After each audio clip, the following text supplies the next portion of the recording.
I think our record is what it is, like I said, but we have a lot left to play for, and so I'm just excited to be a part of it.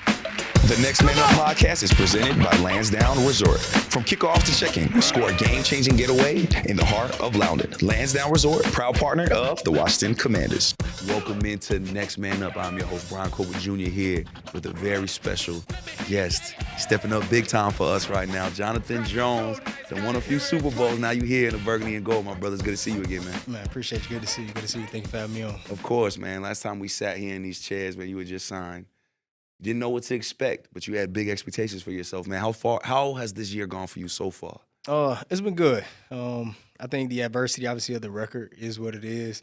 But for me personally, I enjoy being in a new environment, something different. I feel like I'm growing still as a football player, being in a new environment, new systems, just still learning the best that I can, and just trying to help, trying to help the team as much as I can, and be out there. How are you able to help them through this adversity, though? Because we have so many young guys, especially in that defensive back room, who have not dealt with a losing season yet, who have not dealt with losing really much of their lives. You have seen the best success, but you've also gone through hard times as well. How have you, as a vet, helped them kind of maneuver this part? Yeah, I think the biggest part is just understanding. Just because we're down in the season, that means it's over. And then on top of that, it's still your job. I know as a young player, especially coming out of college, if the season's over with, they're ready for, next year. But, here it's still your job. And so you still want to put good tape out there and continue to build as a team. And so just trying to teach those guys what it's like to be a professional, to come in every day and do your job. And I got to imagine they're really willing to listen to you because they've seen you go through adversity in real time. Being here, get your first year with Washington. You have big expectations. In week 2, you suffer an injury that puts you on injured reserve, man.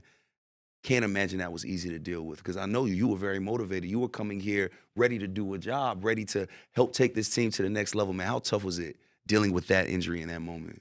Yeah, I mean, it was tough. It was my first time, in my 10th year, going on like short-term IR during the season, so it was a little difficult, a little different for me. But just knowing, great training staff to come back, put in the hard work, and just deal with that adversity. I think your mind kind of shifts. You kind of feel like you're away from the team for a little bit. Yeah. And so your priority becomes yourself and, getting yourself healthy and being back out there for your team. How do you deal with that mentally, right? Because, yes, you understand it's a job. Yes, you're professional. Yes, you've maybe dealt with this a couple times. However, there's still a mental hurdle to get past when you say, man, I've done all this preparation. I knew I was ready. Now I got to sit out and I can't do nothing about it, man. How did you deal with that mental? Because I think that is very important for the young guys to hear who have never dealt with it before. Yeah, I mean, the mental part is tough. I mean, because when you're out and the team wins, you want to be a part of it. You want to be a part of the celebration. You want to be a reason why. And then when you're out and they lose, you want to be a guy to help. You want to see, what could I have done? What could I have helped, in any way, shape, or form? And so it's tough mentally to just understand you're on the sidelines, in the stands, basically, and not being out there and able to help your team. But you grow past that, and you understand that your mission at that point is just be the best version of yourself, get back healthy so you can contribute. And you said you've been on injury reserve 4 times in your career? No, that's the first time I've You ever said been on a first short-time hour, yeah. I've been on season injury, had a surgery once before, but never been, during the season, that early in the season, being on IR. What year were you in your career when you dealt with that first injury? It was like year 6 or 7. Year 6 or 7, so now you're in year 10. Yeah. That's a whole nother ball game, man. Yeah. You're older now. You're in year 10. You're in a whole different spot. This is different surroundings. What was this journey like, the road to recovery like for Jonathan Jones? Can you kind of give us a little insight on that? Yeah, I mean, it's different. I was in New England for 9 years, so you know that everyone knows who you are. They know what to expect from you. And so when you're in a new place, you always have those questions. Do they think that I'm going hard enough? Do they know, do they really know me and know who I am? So that's a mental, aspect of it. And so just trying to do your best, proving to people who haven't, been around you for years who you are, what your character is, what type of player you are, and just trying to establish that. What gets you through that doubt of yourself, man? What helped you in this moment get through that? Because it's one thing, we strong guys, we can get through stuff, but we need a community. Yeah. We need the right coaches, the right facility, the right family to get us through that. Who helped you get through? Yeah, family, always family. Every time I leave this building and I go home, I'm going to a great support system. Yeah. And so that makes it easy. It's always your biggest why is your family. And so when you go home and your dad, rest in peace, I had a conversation with Kobe Bryant, and I always remember he would say, when you get home from work, your kids don't care you're tired. They don't care you're injured. They don't care what you have going on. You're just dad. So you clock in on dad mode, and so that gets you through it because you realize, no matter what adversity I'm facing at work, they don't want to deal with it, and they shouldn't have to. Since you mentioned dad, I got to ask you because not everybody's dad's a pilot. Not everybody's dad's an NFL player, but you both of them. You were an NFL player and you're a pilot. Our partners at Lansdowne Resort like to know that you were spending some downtime, working on the field, but also spending downtime. I don't got to ask you how you spend your downtime because your downtime's up in the air. Yeah. You flying around, man. What is that like, bro? When you have you got your family in the plane and flown them and stuff like that? Yeah. Man, how cool is that? That's got to be one of the flyest things in the world. It is. It's an amazing experience that the kids get to experience and be a part of, and just being able to shrink the world. I always say aviation is a way to shrink the world, and there's places that are about 4 or 5 hour drive that, we can get to in 30, 45 minutes as a flight, and so it really shrinks the world. They love it. The kids are really into it. We were landing, and one of the automations came on of saying, airspeed, and my son goes, "Daddy, what's airspeed?" And so just having a conversation, just being able to explain, and and maybe they'll catch the bug, at a younger age than I did. Do you ever get nervous up there, man? Or honestly, you know what? Does the team ever get nervous? Because sometimes I see you in the plane and I'm like, they really let my man just fly and going around, man. Has that ever even been a conversation? It's not really nervous, it's respect. I think similar to being out there on the football field, you don't get nervous for injuries. You just respect that's a part of the game. So with aviation, you respect, what could happen and what could go wrong. You prepare for those situations. So you feel confident. And you have a lot of confidence because you were able to come back in about a month's time, and you get back on that field, man. How special was it for you, that first game back? Because with injuries, man, nothing's promised. You might not even come back. You might be gone for the whole year like you said you experienced before, man. How special was that moment getting back on that field? Yeah, just to be back. I love the game of football. I always joke and say I don't remember life, before playing football. I started when I was 4, so every fall for me has been playing football. And so just to be back out there with the team, be a part, the energy on the sideline, the conversations, the emotions, everything that comes with, a Sunday game. So just being back out there, it means a lot. You've had a few games before Spain, before the bye week. How are you feeling now that you've gotten kind of your feet up under you and been able to show people, hey, this is why they brought me here? Yeah, feel good. I'm excited. I think, our record is what it is, like I said, but we have a lot left to play for. And so I'm just excited to be a part of it. You said you guys have a lot left to play for. What does Jonathan Jones have to play for? Man, just my career, honestly. Yeah. You get to the back end of your career, your job is to, go out there, still put good tape on film, and just be a mentor. Show the younger guys what it's like to be in year 10 and pull them along. And hopefully, years later when I'm on the couch, and they're in year 10, 11, they call me and say, man, you taught me this, and I'm still doing this because of you. And so just that part of it. Year 10 is such a blessing, man. I think to me that was what was most exciting about being able to bring you in. Yes, you got Super Bowl pedigree, but you've been there. You've done that before. And we have a secondary room that is very, very young. We have a secondary room that's also struggling with injuries. We have a couple guys on injured reserve that aren't going to be able to play again. How have you as a leader helped the young guys, especially a guy like Trey Amos, right, who has never dealt with this before? How have you been to help him kind of get through that part? Yeah, I reached out with him. I joked, saw him on a scooter, and I told him when I was on my scooter, man, I put a speaker out front, and I rode around meetings with a speaker. But no, just understanding he's still young in his career, and just try to be that voice of reason for him to understand everything happens, for a reason. Even the negative things that we can't quite put our fingers on it. There's a lesson in it, and so just take that lesson, focus on himself, come back a better player. And this show is called Next Man Up, and it's something we've seen this team take pride in, having that next man up. Now, all of a sudden, you in a role where you're the next man up, which is also probably isn't very a familiar role for you as well. But now you get a real chance to showcase this because of all the injuries, man. What are your expectations for yourself on this back stretch of this season? Yeah, it's an excellent opportunity. To go out there and just help the team in every way that we can. Just make plays, situational football, and just being a part of it. And like I said, getting some wins, stacking some wins, and getting the energy back.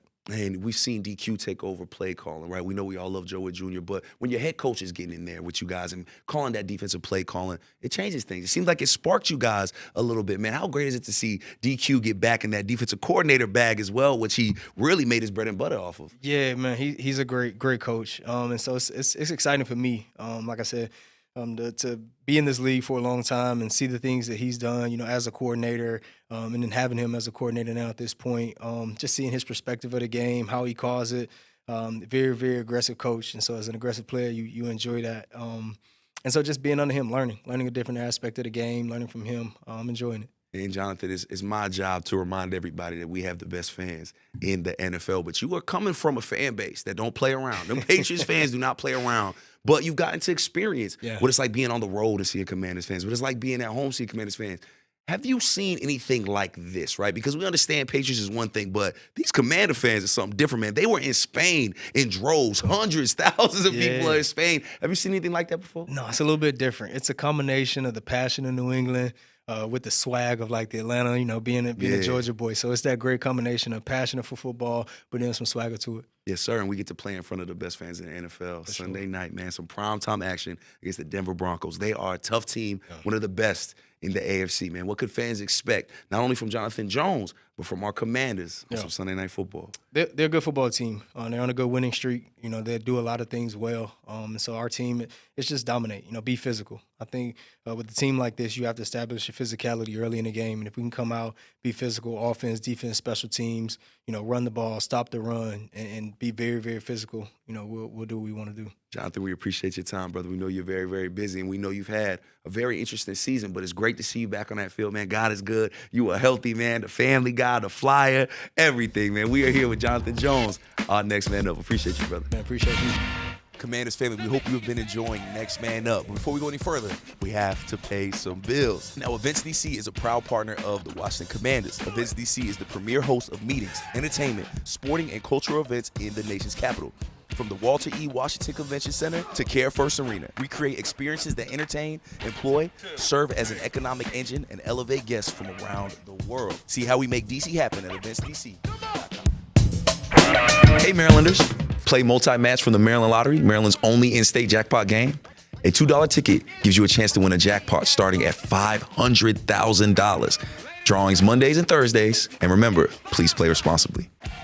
They say your work defines who you are. Monday through Friday, 9 to 5, you are clocking in. But what happens on the weekend? What happens to your time? You could take it easy, or you could use your time to get better. In the U.S. Army, we think differently.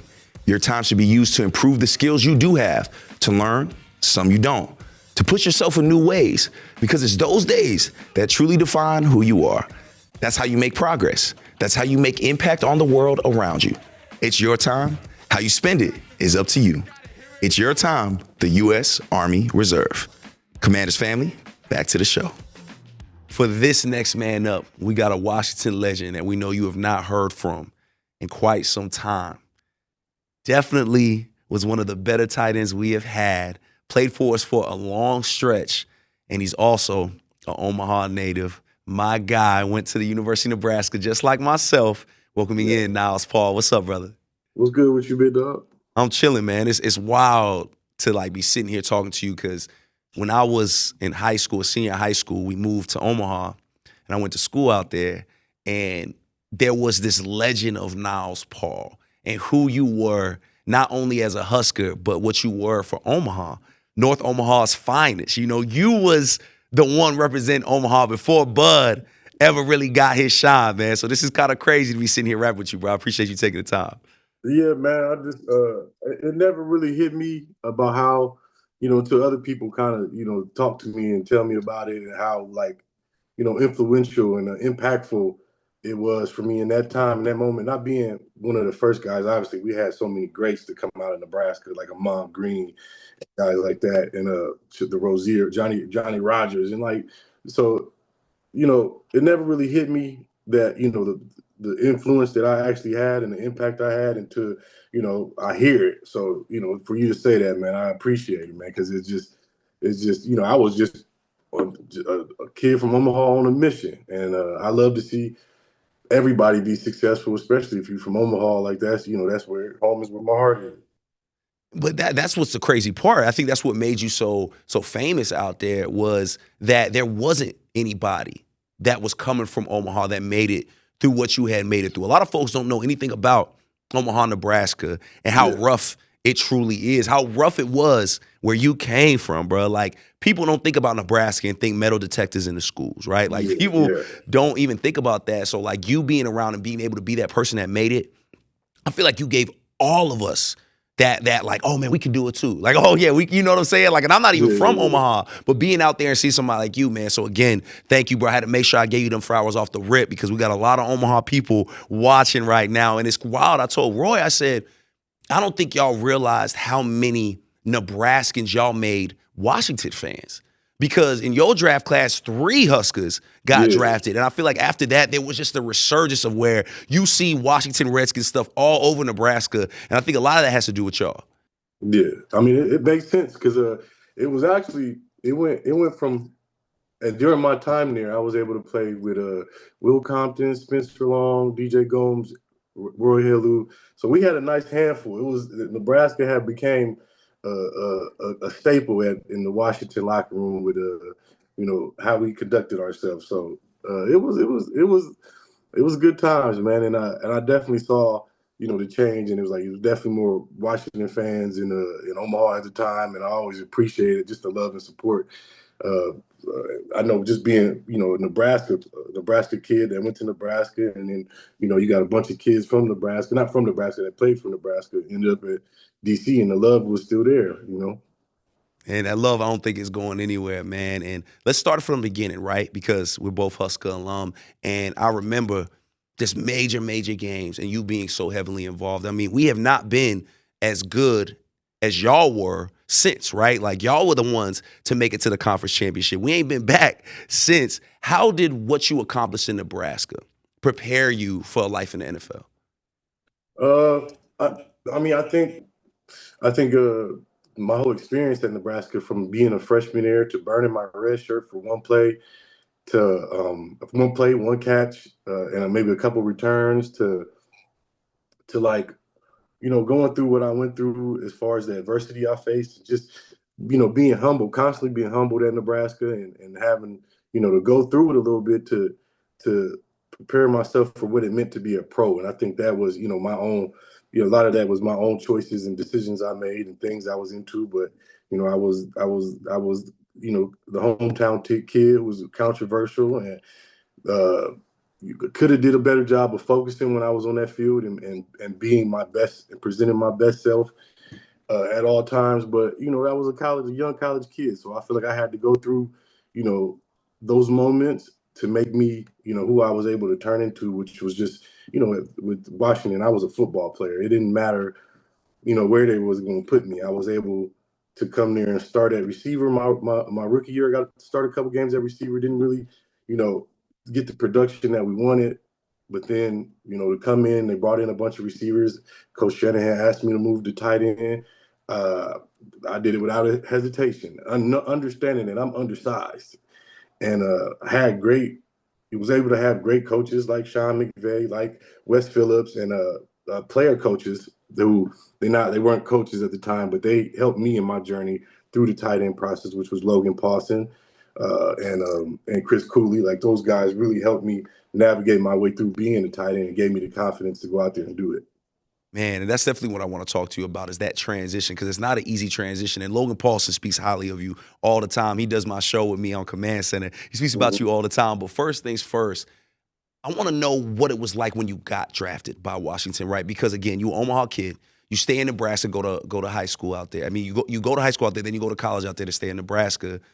Now it's time to leave. Now it's time to go across the world, man, to Washington, D.C., man. Did you know anything about Washington? Had you ever even really left Nebraska like that outside of traveling for school?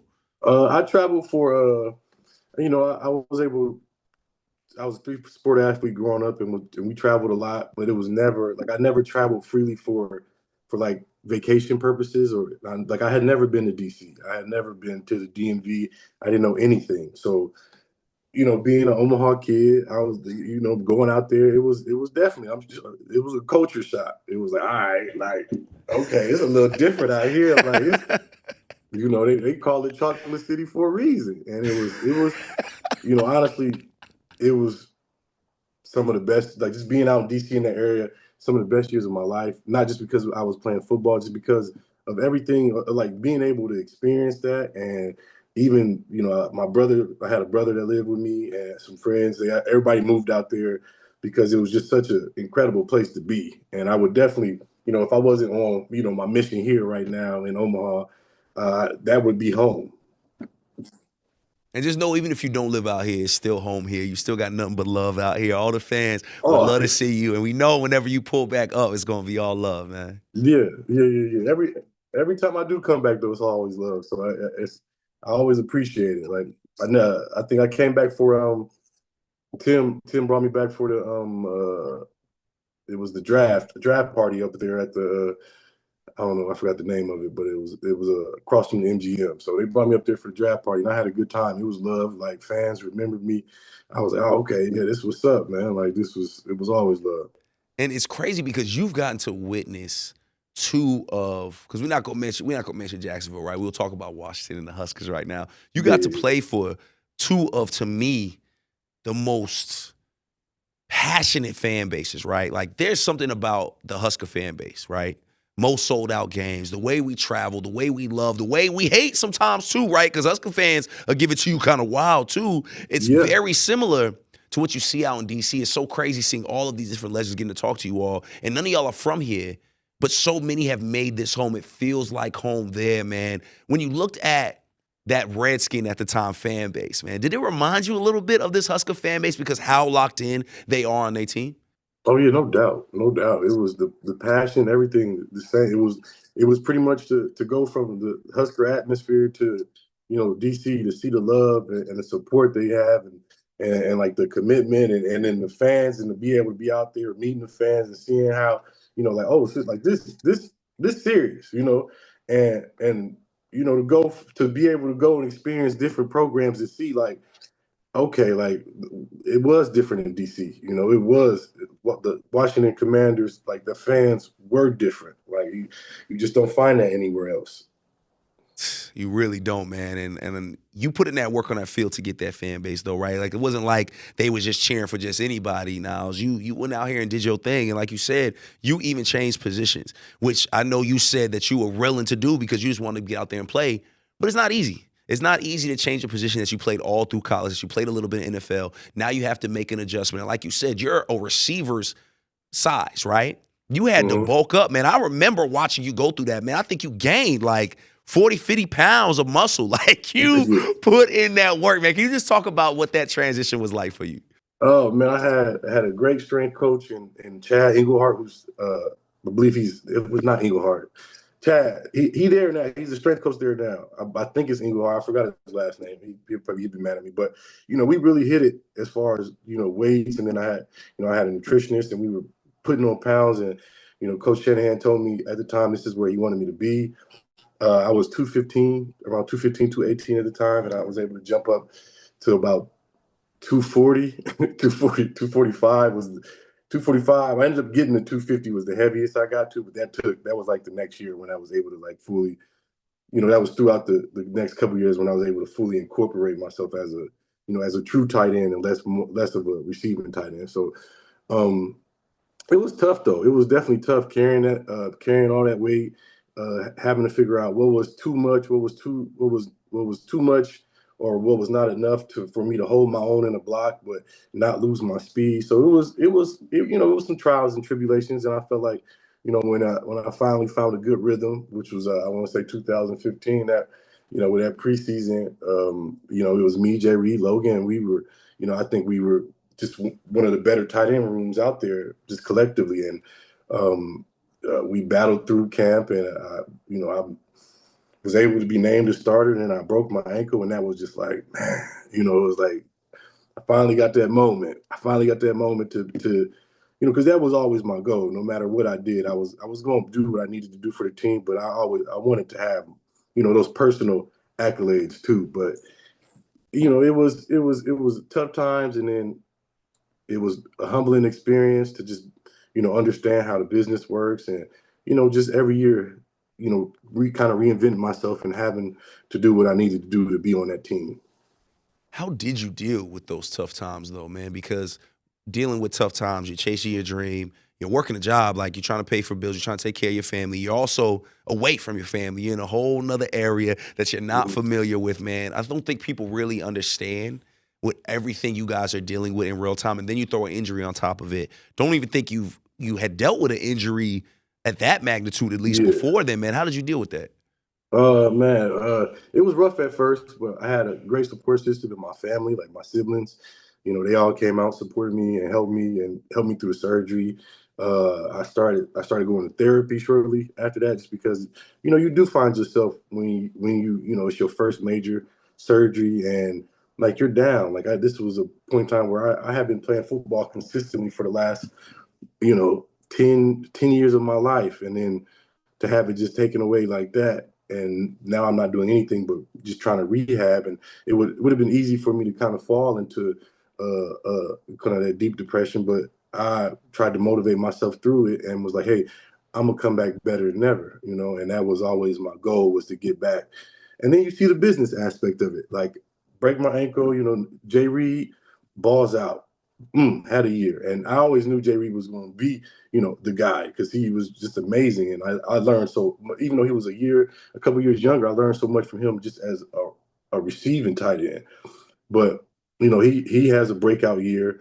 They bring in Vernon Davis, who's Hall of Fame tight end in my opinion. But so it was like, okay, so now the topic goes from moving me from tight end to fullback.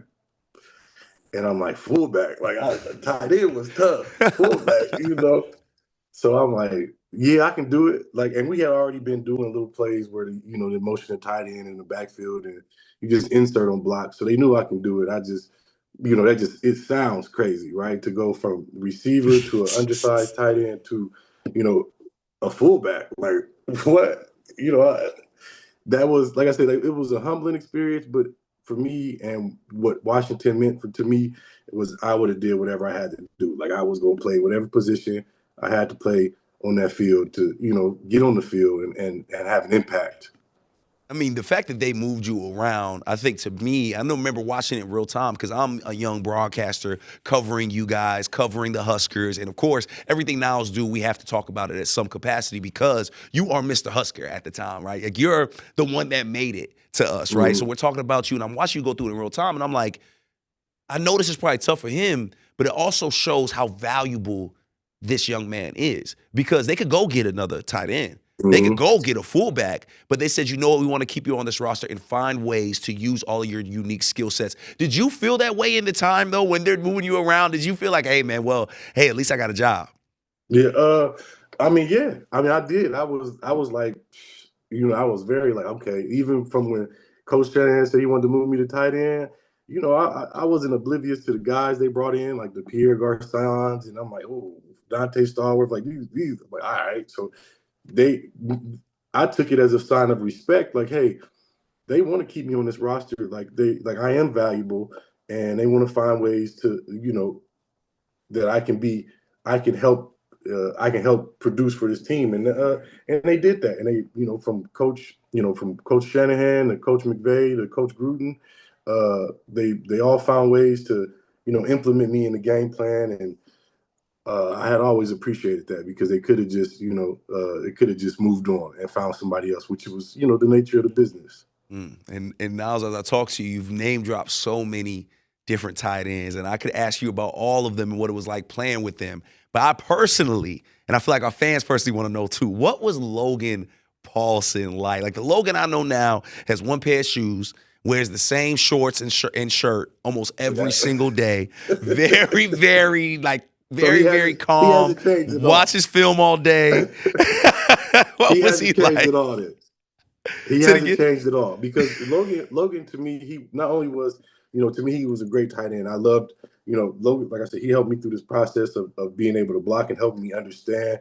But Logan was like, just a genius in those ways of helping you understand. Like, he never came down on me. I don't ever remember a time where Logan was upset. We would be in the game, and Logan would definitely be like I said, he was a coach. He was a coach. He's a player. He's calling out, blocks for me, blocks. He's making my job easy.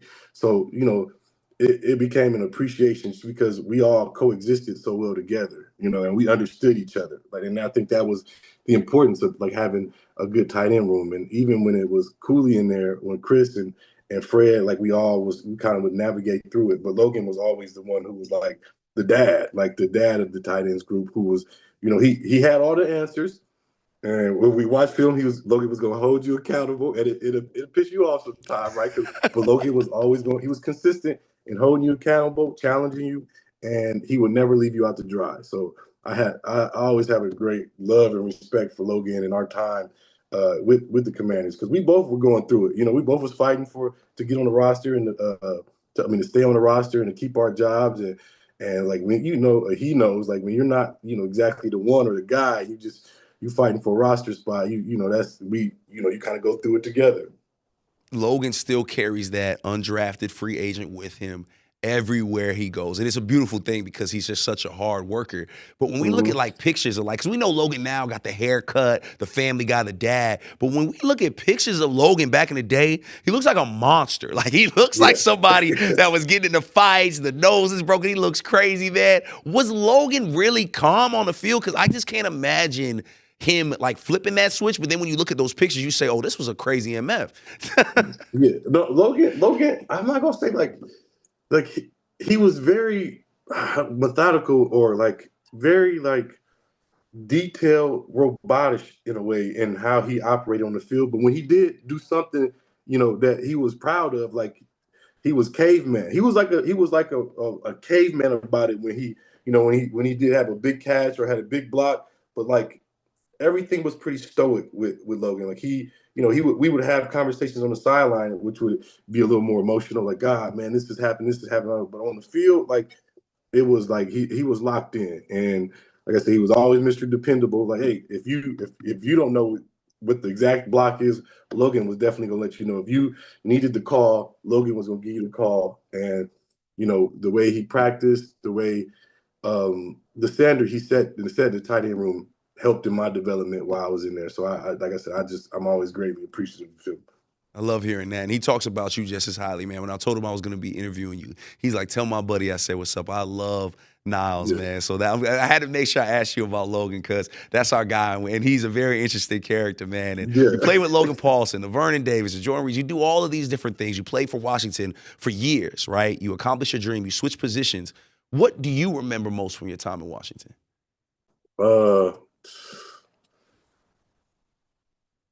I think one of my more prouder moments was being named the captain out there. And then I think facing that adversity, breaking my ankle, coming back and battling through that and getting back on that field and making the transition to fullback. I think that year, that 2016-17 year wasn't my best year statistically, but like it was my proudest year when I won the award for they give it out every year. I forgot the name of it. I got it upstairs. For when you're injured and you come back and I forgot the name of the reward. They have it every year in Baltimore. It's like an annual thing. But I won the award with injured players come back and my teammates respected me. I think that that 2016 to 2017 season was one of my more prouder seasons just because I had to swallow a piece of humble pie. You go from being named a starter to being third or fourth on the depth chart as a tight end to being a starting fullback, and I'm like, all right, cool, like this is how I'm gonna get on the field, and we had a great season. It was one of the more exciting years because to see Vernon in his prime and like going how fast he was, to see how shifty Jay Reed was in his routes, and to see how we all were just kind of growing through the year. I mean, through that time, through that season, and that was probably one of my more favorite years and more memorable years at in DC. And football has brought you so much, man. I mean, it gets you out of Omaha. It gets you to one of the biggest colleges in the world, gets you to the NFL. And like you said, Chocolate City, right? It's taking you so far, but you're still doing things with football, man. You decided to go back to Omaha, and now you're coaching. You're a father, man. What has life been like for Niles Paul after football? Life has been different, man. So I had retired and I was in Jacksonville, Florida. I felt like I was part of the Golden Girls. This was the life. I got a pool. I'm going to the beach. Like I'm good. I'm doing a bunch of nothing, just enjoying retirement. I done did this my whole life, and I spent like I want to say after I was done with Jacksonville, I stayed there for about maybe 3 or 4 years. or maybe like about 5 years. I stayed in Jacksonville, and something was missing in my life, and I was completely separated from the game. And you know, people had been asking me to coach down there in Florida, and asking me if I want to do that, and I was like, I think the only way that I would have coached is if I come back home and do it, because that to me that just would make the most sense, was to be able to help those kids in my community, and the boys who at the time, with me understanding, like the boys who kind of grew up looking up to me, and like that'll listen, and I could really have the most influence on. And I think coming here was the most logical reason. And coaching up at North, and Coach Martin reaching out to me, because he was my high school coach, and we stayed in touch. He would come to the games. He always had my back. He always spoke to me. He was my high school, like I said, he was my high school football coach. So he's still the head coach here, and he called, and like we would be in touch. And he was like, "Hey, I would love if you came and coached for me." And I couldn't, I was like, "Yeah, well, let's do it." So I packed up, left Jacksonville, and moved back to Omaha, and started coaching up at North, and just getting, my feet wet in that aspect, to where I was like just trying to figure out who I am as a coach and what I want to be, and like if this is something that I'm like truly capable of, because I never really wanted to be a coach like that. Like it just never, it was not something that I just was like, I ain't trying to be no coach. Like it was never in me. Um but to go through this process and be like, okay, figuring out who I am as a coach, and how I can best impact my community and these kids, and get them to understand like what it's like, and get them prepared for the next level of what the college and what the league looks like, and sharing those stories with them, and sharing information with them that'll help them, kind of through their journey. And it's been fun watching from afar, because like I've seen you through so many different levels, right? Of all the different things you've accomplished. But when I watch you be a coach, it seemed like it hits a little different. I'm like, man, is this the thing he enjoys the most? From your mouth, Niles, what has been the most rewarding part about your journey when it comes to football? Uh, when it comes to football or coaching, or just is Well, I that mean, all? because I feel like that all goes in hand, right? You You're playing, right. it's all football, right? Coaching, playing, all those different things go hand in hand, right? Like, I mean, to you, what is the most rewarding? I feel like, to me, when I watch you, I'm like, I feel like he gets something more out of helping these kids chase their dreams than what you did from even chasing your own. Yeah, I mean, it was definitely exciting moments throughout my career, to where it was like, yeah, like the memorable. I'm like, I'll never forget that, being like MVP, and the big plays and the opportunities, big hits. Like, but there is, to me at this point, nothing more rewarding than seeing a kid that you worked with, a kid that you helped, develop, or had your hand in a part of their development, be successful and chase their dreams, and be successful at it, and achieve that. So it's, there's nothing like, there's no prouder moment than that. And like, which is why I asked the question, is because I also coach track too. So I Oh, think, okay. up here, I've run track all my life. So up here, I kind of use track as the summer. We don't have spring ball for your high school, so I kind of use track as the spring program for our football boys, and putting them through that. So that is like, there's reward in seeing like boys, you know, do things, and implement their, like the things you taught them, or get faster and get stronger, and like achieve the things that they set out to do, and be successful, in their own right. And I think that's a whole different feeling than when it's like self, you out there doing it all on your own, which is something to be proud of. But I find myself prouder of those moments with the kids. Niles, man, it's so crazy sitting here talking to you, because I was kind of telling Roy the same thing. Like, I got to Nebraska my freshman year, y'all were seniors, right? So my entire broadcast sports journalism career has been covering you, has been covering Roy, has been watching you guys. So I remember You know, and then I also went to high school out there. So, like, I remember young Wild Niles, right? I remember the legend that was Niles Paul in Lincoln, Nebraska, right? And then I remember seeing NFL player Niles because you would come back or, you know, we had similar friends. So I would see you out in Houston at All-Star Weekend, or we would just kind of cross paths in different ways. And I'm just a kid, so you ain't paying me no mind, but I'm watching and I'm following this story and this thread. And then to see you here talking to you now, man, as a dad, a coach, bro. It is crazy to just sit here. I'm like, man, this dude has really gone fully full circle, man. And God is so good. And it's just been so dope to watch your journey. And I know you're just getting started because I can only imagine the things you're going to accomplish as a coach and as a father. And in closing, brother, for all the Washington fans that have watched you, that had the Niles Paul jersey, that supports you to this day, man, how do you want the fans to remember Niles Paul, the Redskin, the Washington player?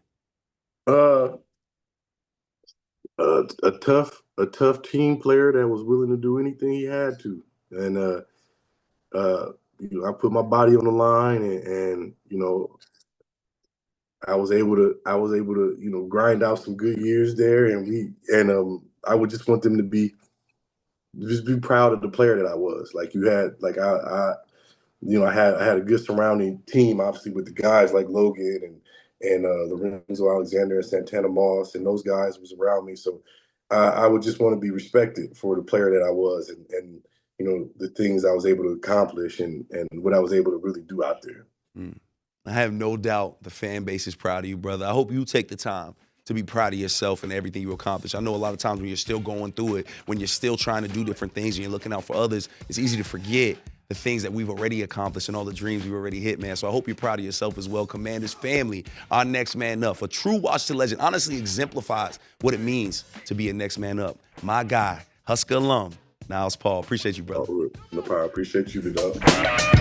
Commanders family, we hope you enjoyed this episode of Next Man Up. Remember, you can stream all of the Next Man Up episodes right now on the Commanders YouTube page or the audio wherever you get your podcast. Thank you so much for supporting the Next Man Up podcast. You've allowed us to be nominated for not one, but 2 People's Choice Podcast Awards, Best Male Hosted and Best Black Male Hosted Podcast. And that's all because of the best fans in the NFL. I appreciate y'all so much for supporting us. It's crazy to think we're already in season 3 of Next Man Up, and we have a lot more to go. So make sure to subscribe to the Commanders YouTube page so you don't miss any of our content. I'm Brian Cole Jr., and this is Next Man Up. This show was filmed at the Big Bear AI Command Center studio. Big Bear AI offers mission-ready AI for a rapidly evolving world, proudly protecting the Washington Commanders and its fans.